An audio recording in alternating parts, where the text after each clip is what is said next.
Hey there, Groovesters, Groove Stars, Ridgely here, and super excited to be hanging out with a new friend, but I feel like it's going to be a long-term relationship. Matt Molar, founder and CEO of MGM Design in Yuma, Arizona. Thank you so much, Matt, for taking some time. I appreciate it. My pleasure. Thank you. I'm really excited to be here today. Awesome. So tell us, how did the bug get you? How did you become an entrepreneur? Where did all this start? Back when? When did you decide, hey, working for somebody else ain't for me? How'd that work? Okay, that's two different questions. Ultimately, it all began with failure. And I was on a specific course in life and in college even. And I was in art school going down the graphic design road and did not pass the senior evaluation portfolio review. And there's things in place you could do to continue down that path despite that. But it was a major setback, and I thought I knew what I wanted to do. And all of a sudden, that whole carpet was pulled out from underneath me, and I needed to come up with a new plan.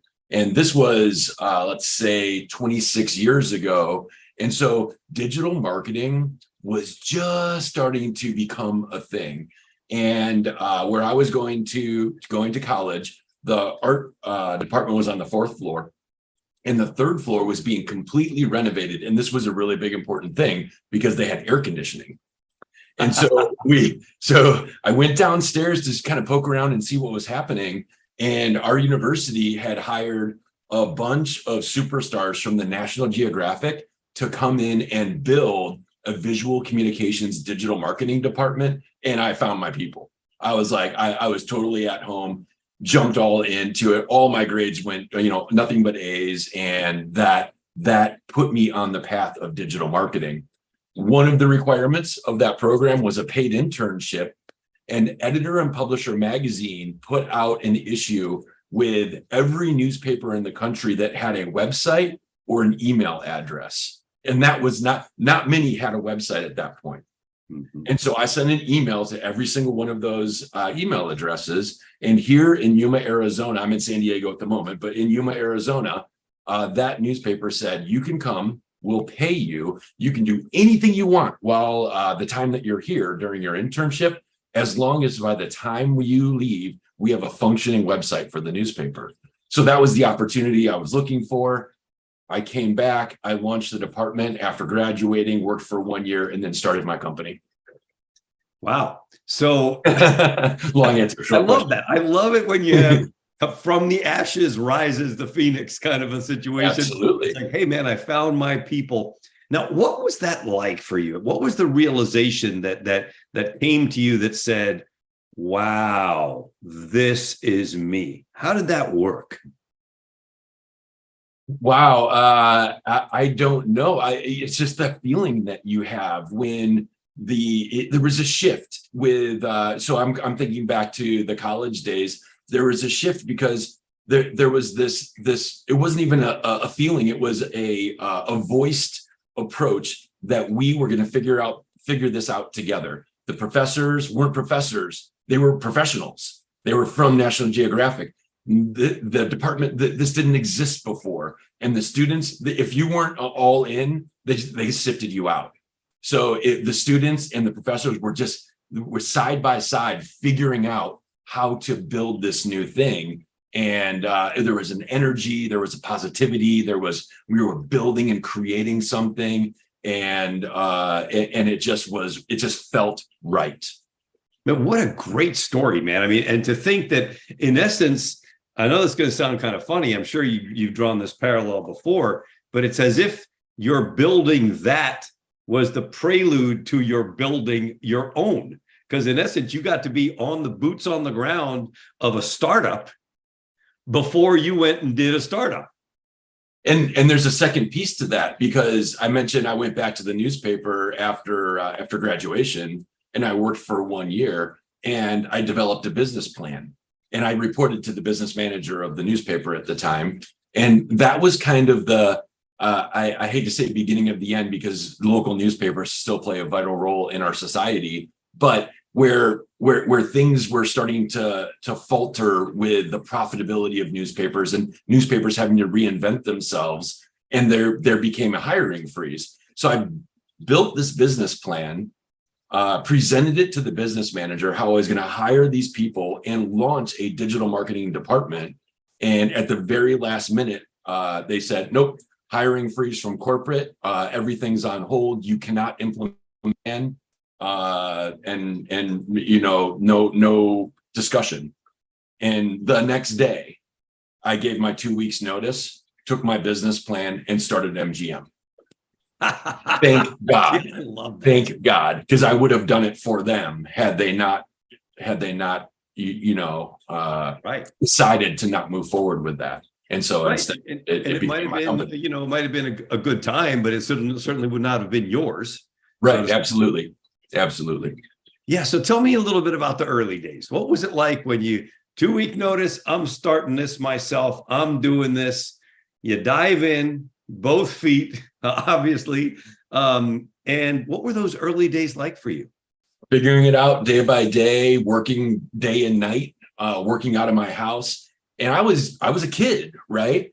And in a smaller town out west where I wasn't from, there was a good old boy network, and it was hard to break into that initially.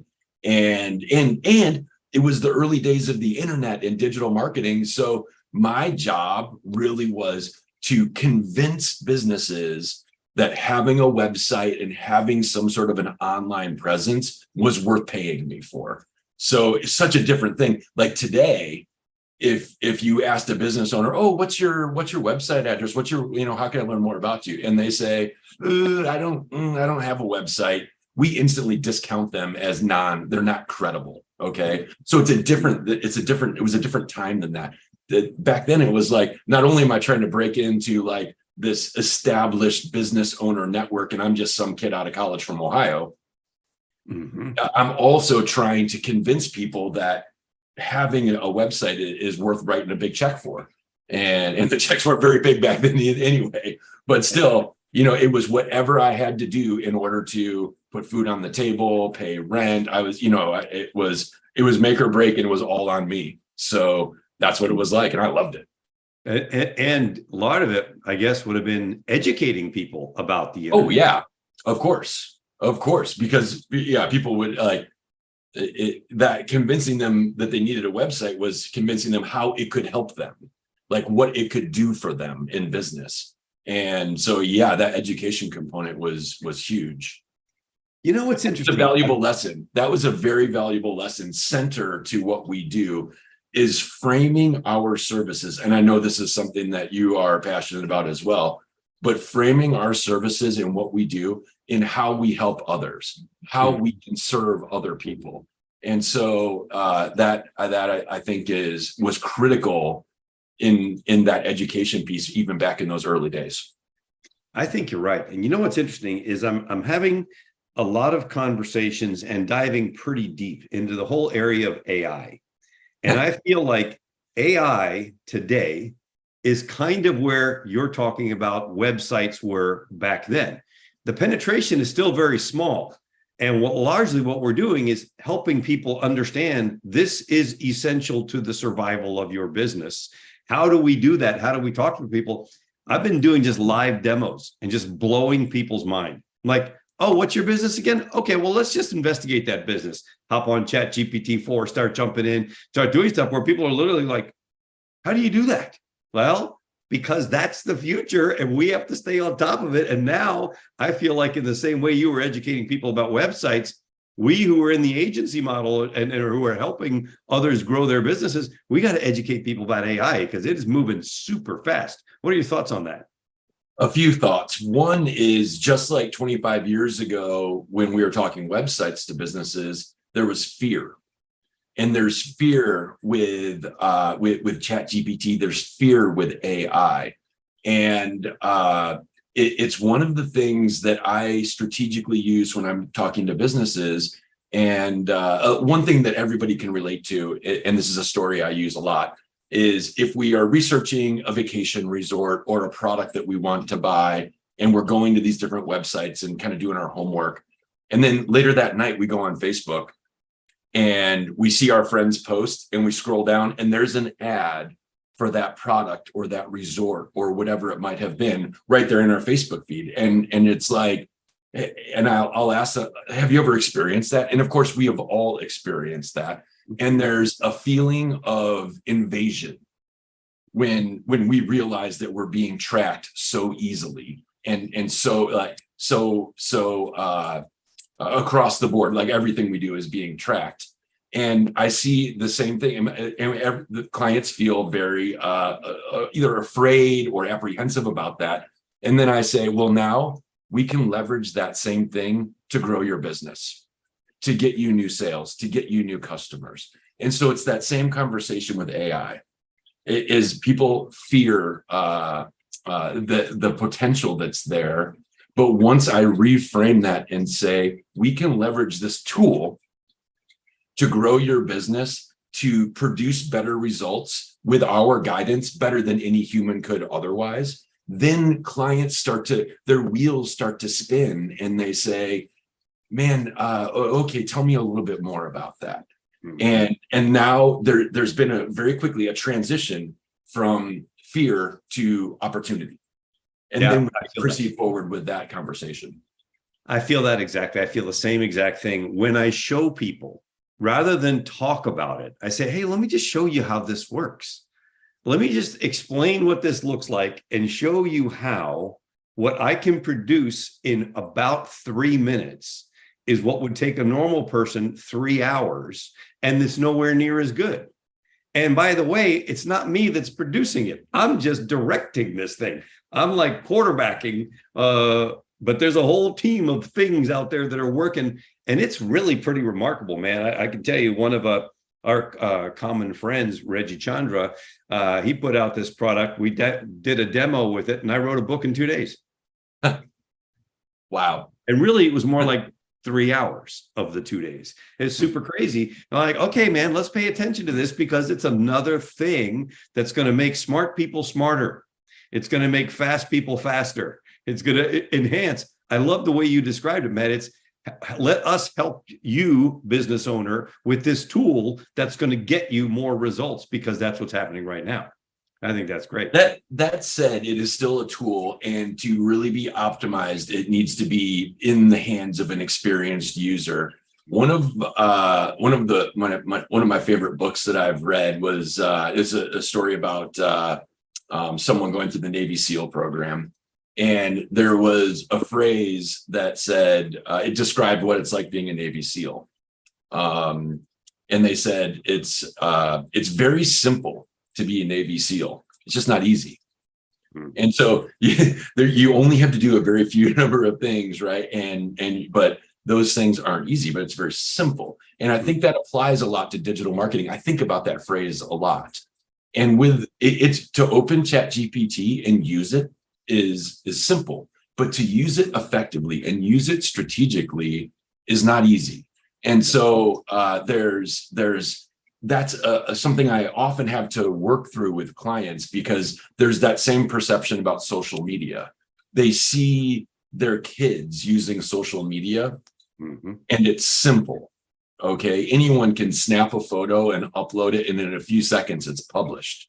But to strategically use social media to grow your business, it's simple in that same concept, but not easy to implement strategically and effectively. And that applies to most technical things.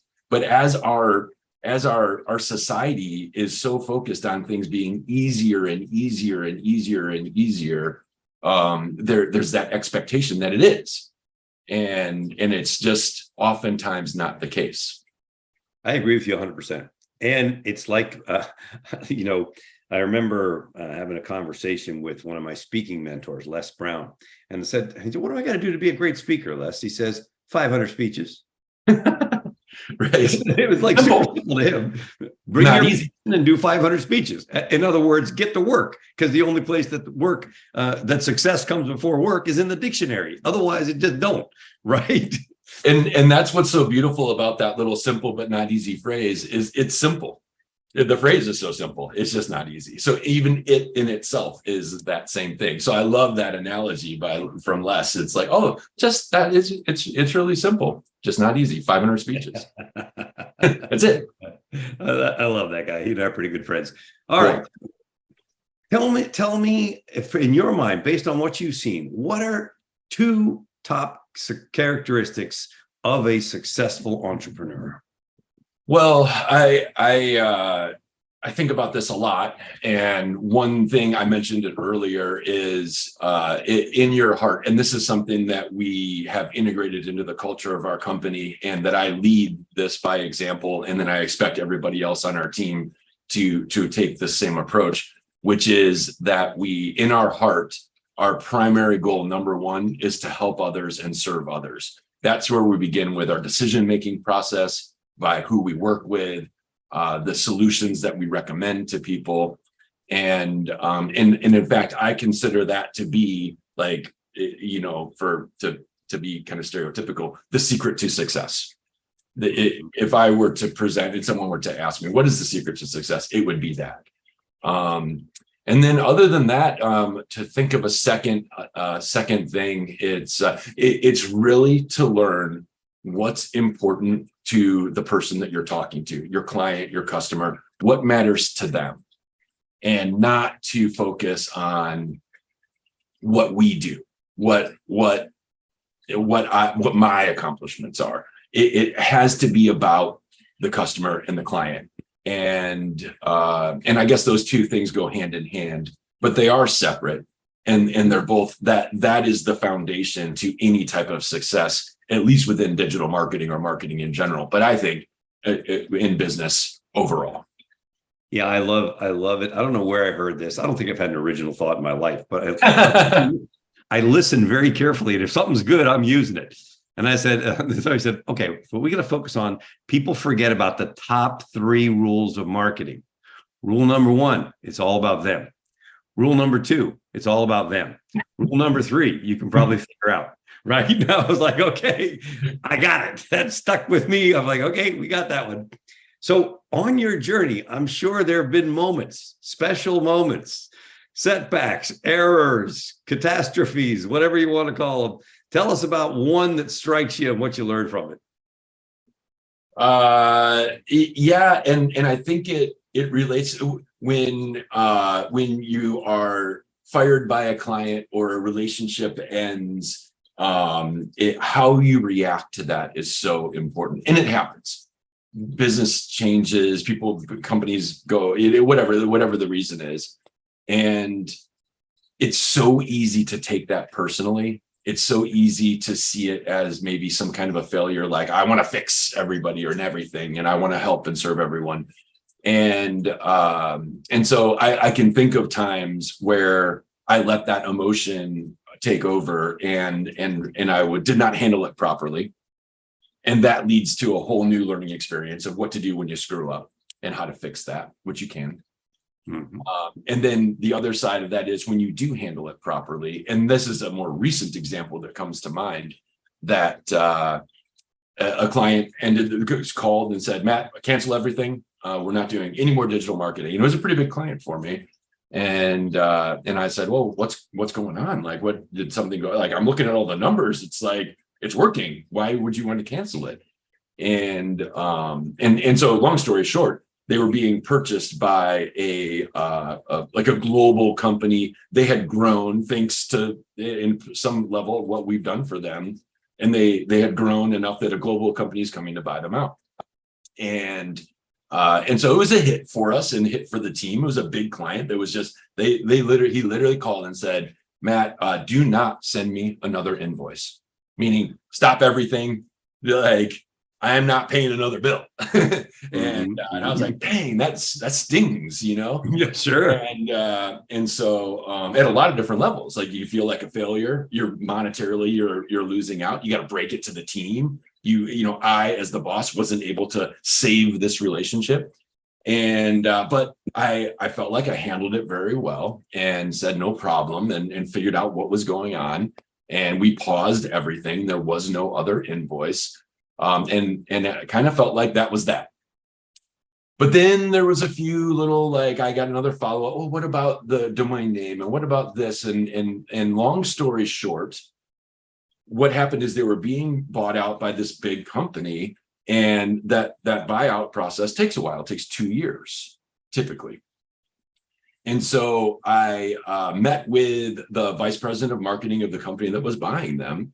And now we are in a discussion to potentially not only, well, first of all, the campaign has been restarted because it was working. And the company that was buying them said, well, we don't want to stop what's working. So begin that again. So they're back online and we're back fulfilling everything we do for them. So win right out of the gate. And now we're in conversation that they are actively doing that transition for 42 other businesses. So we're trying to come to an agreement where we can not only continue this one campaign, but replicate it for all these other businesses that are in that same transitional phase. So it's absolutely an example of where we were sort of devastated by the loss of this one client. And by just being respectful and being understanding of what they were doing, what their needs were, and what they had going on, and not being reactive and saying, "Oh no, we have a contract. You have to continue to pay me for 90 days." You know, something like that. Being understanding of how would you feel if you were in those shoes, and acting, treating people how you. I mean, that's so simple, right? But so easy to screw that up. Has now led to a really fantastic opportunity for us. So that's a long story for your short question. I think that if you have the right attitude, you can take any setback.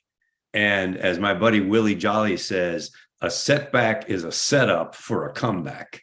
Right. I love that line. He made that one up. I was like, that's cool, Willie. It really is. Depending on how you look at it, it's like, no. I'm just learning. That's all I'm doing. I'm going to learn something from this. I'm going to take either a victory or a lesson. One of the two, either one or the two I'm going to get from the situation, no matter what it is. I think you're always going to win for sure. So that reminds me of one of my favorite one-liners that my staff hears all the time.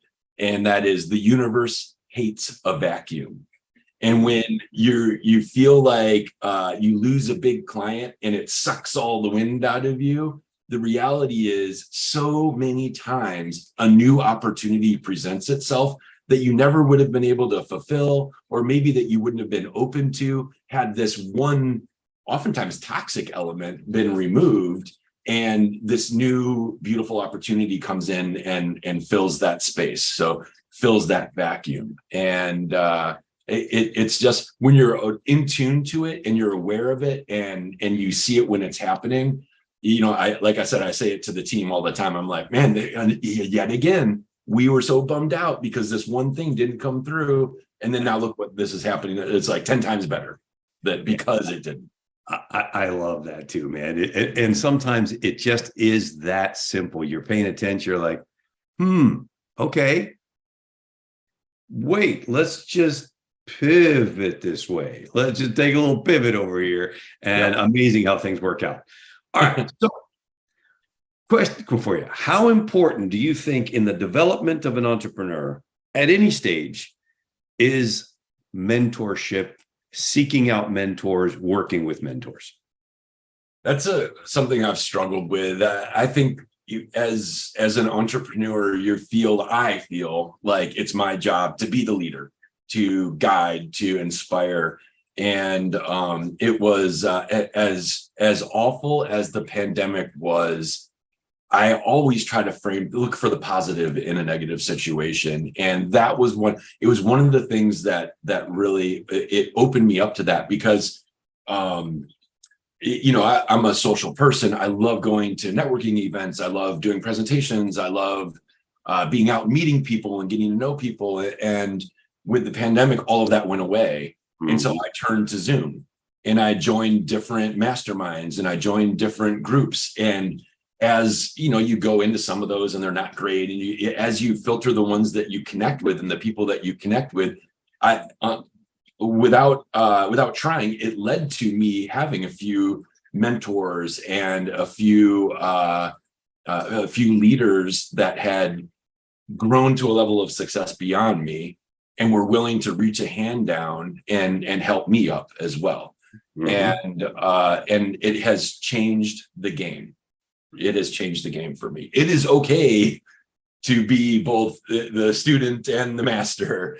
There's always more to learn. And once you open yourself up to that, it's the way my business has changed in the last 6 years, both financially, the number of people that we employ, and the way that we're serving others is, after being in business for 25 years, you think you're kind of winding down, right? You're kind of like, okay, we've done it all. Side note, beautiful thing about digital marketing is it's constantly changing. So you've never done it all. It's all new. Exactly. And that's what's so fun about it. Yep. But I'm just shocked at how the curve of growth has gone up here in the last few years. And I think it's a large part due to that, being open to having mentors, being open to learning more, and being vulnerable to saying, I'm not the smartest guy in the room. I can learn from other people. And so I think I now can prove that it's critical. I'm 100% with you, man. I don't want to be the smartest guy in the room. I want to be like one of the guys who's learning from the smart guys in the room, take away something. I go to those masterminds, of which we belong to one together, and I walk out of there with my brain fried. I can only implement 1 or 2 of the things of the 6 or 8 that I learn. I'm like, I don't even try to implement more than 1 or 2. It's too hard. Too many smart people out there. I love being a guy when people come up to me and they say, hey, Matt, what's new? That I actually have things to share about what's new. And people love to hear it. And oftentimes they're shocked because they expect you just to say, nothing. Or, same old, that you don't hear me say that ever, because I mean, first of all, it's an invitation. Sometimes I even say, you really want to know what's new?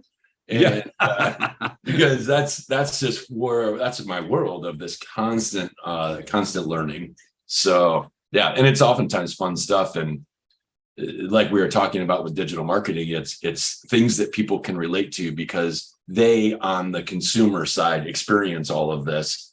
And it's sometimes kind of cool to know how it works under the hood. And so, yeah, it's relatable. Yeah. And, in my industry, in previous years, it's like, nobody wants to hear about HTML code and CSS and all this stuff. It's like, but now the digital marketing side is so relatable by people that even outside of the industry. Yeah, especially because you can draw stories like, hey, man, you know how when you look up a product, it follows you all over the place? Well, somebody's actually making that happen. Has it ever happened to you? Yeah. Okay. Got it. Okay. How would you like that happen to all your clients? That'd be good. Anyway. The other one people love is the micro geofencing, where I say, hey, you don't even have to take your phone out of your pocket. Just by you walking in to that business and walking back out is a triggerable, trackable thing. And so I'll ask a business owner, I say, would it be valuable to show an ad to someone that has been inside any one of your competitors anywhere in a geographical area that we define? And once they understand what that question means, like, would you want to know if they went into a furniture store on the other side of town and you own a furniture store, and then you could show them an ad, just that one person? Yeah. And it's like, that's pretty exciting stuff. It's scary at first, but exciting once you know that it's possible and that you could use it to grow your business and kind of achieve your goals. For sure. And it's always evolving. Yesterday, and I'm going to share this with you after we finish this call. Yesterday, we got hold of a prompt to create prompts. A prompt that evaluates itself, grades itself, and improves itself in the creation of the prompt that you're looking to create. Wow. Crazy. I'm going to give it to you after this call. After we finish, I'll give you this. Yeah. So, sideline to mentorship. What about the value of personal and or professional development? It's also critical. I know that I burn out pretty fast because when I'm working and I'm going, it's day and night, and I can't sustain that for week after week, month after month, year after year. I've got to stop and reset and change my scenery, recharge the batteries, get the creative juices flowing again. And the personal professional development is again something I've really learned to invest in, and it's where you learn, but it gets you out of the day-to-day comfort zone whirlwind, doing what you're doing, day in and day out, and it just kind of widens your view. You learn, but for me, I also recharge and refresh by doing that. So and you just have to like dive in. Some of them are duds, some of them end up being sales pitches, but that can't be an excuse to just not even try. You just have to go and you have to do it. And if there's always going to be some valuable takeaway. But I know I did a few, and I got jaded, and I was like, I'm not going to do that anymore. I spent all this money and everybody just wanted to sell me something. But then when you find the ones that are really good, it makes it worth going through the process of some of those, weekend events or whatever that are not as good. But even those, I can think of some right now that I've been to where I was like, man, I kind of feel like I got swindled a little bit by going to that one. You get the hotel rooms and travel, and you're away from work, you're away from your family. But I can even think of people I'm still like friends that I've made, colleagues that I still communicate with in those. So there's always a benefit. So I'm all in on that.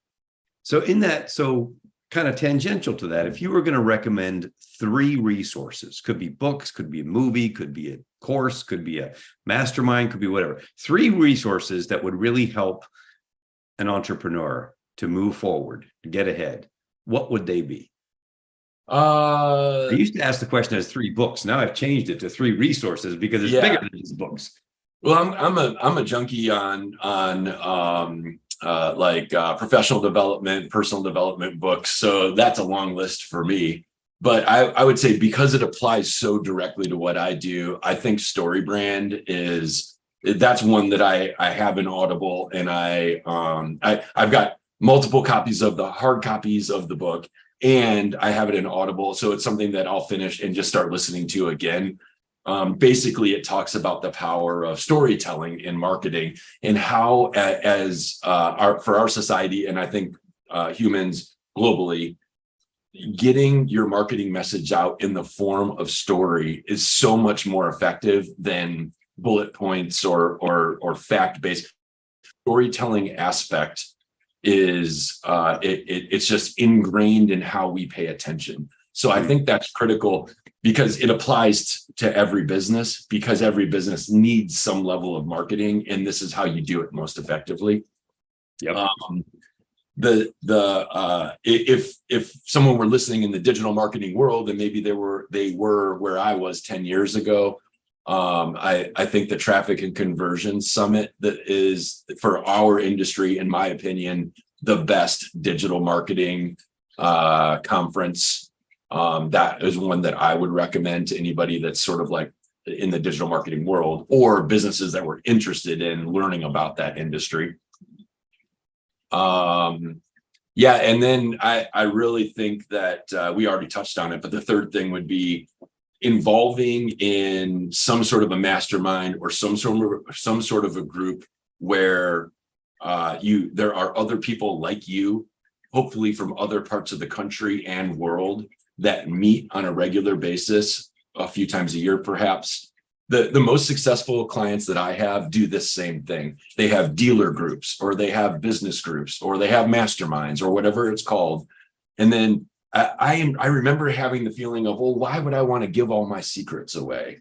And once everybody lets go of that, and you're only sharing and helping each other, then it's like, oh, wait, I had that mistake, and this is how I solved it. And you have that mindset to it, everyone grows. And especially if you're not from the same physical region, there's no feeling like they're going to come into your market and steal your customers or something like that. So I think that me finding a few groups like that of people that are like-minded, some are more successful than me, some aren't as successful. So there's that, you're just kind of helping people, and people are helping you. That is critical to success as well. I 100% agree. I'm in 4 masterminds. It's like sometimes I get a little pushback from my spouse saying, how much traveling are you doing again? And I'm like, well, do you want to come? No, I don't want to come. You're just in those meetings all day. I'm like, okay, you're right. I am sorry. So I love this question. Imagine that there's a time warp and we have the ability to just hit a button and go back in time. And you could go back and talk to the Matt of 20 years ago with all the wisdom and experience that you have today. What would you want to say to young Matt? Younger Matt, because young Matt. Younger Matt. From a business standpoint, I would say, number one, charge higher prices.